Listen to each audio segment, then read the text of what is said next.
چند دن قبل چلتے چلتے ایک آیت میرے کانوں سے ٹکرائی اور میں سکتے میں چلا گیا۔ یہ سورہ اعراف کی آیت نمبر 204 تھی، جس میں اللہ تعالیٰ نے فرمایا جب قرآن پڑھا جائے تو اسے غور سے سنو اور خاموش رہو تاکہ تم پر رحم کیا جائے۔ اس آیت میں کوئی ایسی کشش تھی جس نے مجھے بے بس کر دیا اور میں کئی دن غور سے سنو خاموش ہو جاؤ اور رحم کیا جائے کہ کمبینیشن پر غور کرتا رہا۔ یہ کامیابی کی شاندار تکون ہے۔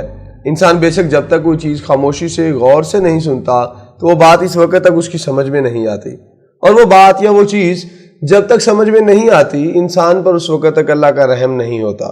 میں نے اس کے بعد عادت بنا لی، میں روزانہ صبح اٹھنے کے بعد 10-15 منٹ قرآن مجید اور اس کا ترجمہ سنتا ہوں اور اس کے بعد اللہ کا رحم اور کرم مانگتا ہوں اور اس کی بخشی ہوئی نعمتوں کا شکر ادا کرتا ہوں۔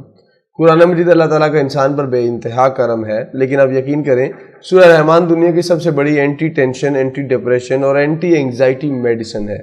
میرا دعویٰ ہے آپ انگزائٹی، ڈپریشن اور ٹینشن کے خواہ کتنے ہی بڑے مریض کیوں نہ ہوں، آپ بس کسی آرام دہ کرسی پر بیٹھ کر آنکھیں بند کریں اور سورہ رحمان کی تلاوت اور ترجمہ سنیں۔ آپ انشاءاللہ چند دنوں میں ڈاکٹرز اور ادویات کی محتاجی سے نکل آئیں گے۔ بھارت میں میرا ایک سکھ دوست ہے، یہ پچھلے دنوں کاروباری مسائل کی وجہ سے بہت پریشان تھا، اسے دو دن نیند نہیں آتی تھی۔ اس نے مجھ سے مشورہ کیا اور میں نے اسے سورہ رحمان کا لنک بھجوا دیا۔ اس نے میرا دل رکھنے کے لیے تلاوت سننا شروع کر دی۔ چوتھے دن اس کا فون آیا اور وہ ہچکیوں کے ساتھ رو رہا تھا۔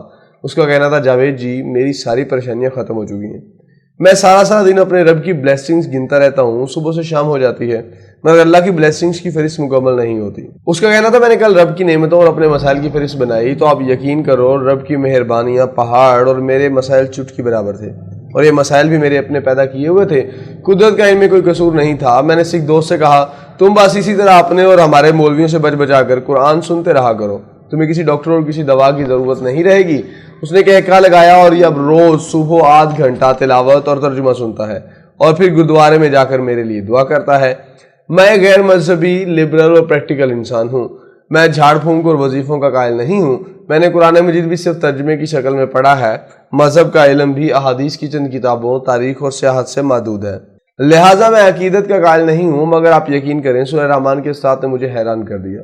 میں روز جب بھی اور تم اپنے رب کی کون سی نعمتوں کو جھٹلاؤ گے سنتا ہوں تو میری آنکھوں میں آنسو آ جاتے ہیں اور میں اپنے اللہ کی نعمتیں گنتا جاتا اور روتا جاتا ہوں اور آخر میں نئے جذبے اور نئے ولولے کے ساتھ اٹھ بیٹھتا ہوں۔ آپ بھی کسی دن ذرا اللہ کی نعمتیں گنیں، آپ کے حالات بھی بدل جائیں گے۔ دنیا کے 75% مرنے والے لوگوں کو صبح نصیب نہیں ہوتی، یہ رات بستر پر دنیا سے رخصت ہو جاتے ہیں جبکہ ہم آج بھی اپنے بستر سے اٹھ رہے ہیں۔ کیا یہ اللہ کا رحم نہیں؟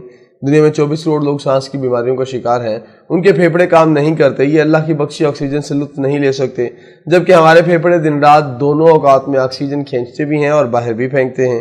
کیا یہ اللہ کا رحم نہیں؟ دنیا کے 27% لوگوں کے پاس چھت اور بستر نہیں، جبکہ آدھی دنیا کرائے کے گھروں، جھونپڑیوں، ٹینٹوں، فٹ پاتھوں، پلوں، قبرستانوں اور غاروں میں رہتی ہے، جبکہ ہم اپنے بستر اور اپنی چھت کے نیچے زندگی گزار رہے ہیں۔ ہمارے پاس تکیے، گدے اور چادریں بھی ہیں اور ہمارے فرش پر قالین بھی بچھے ہیں۔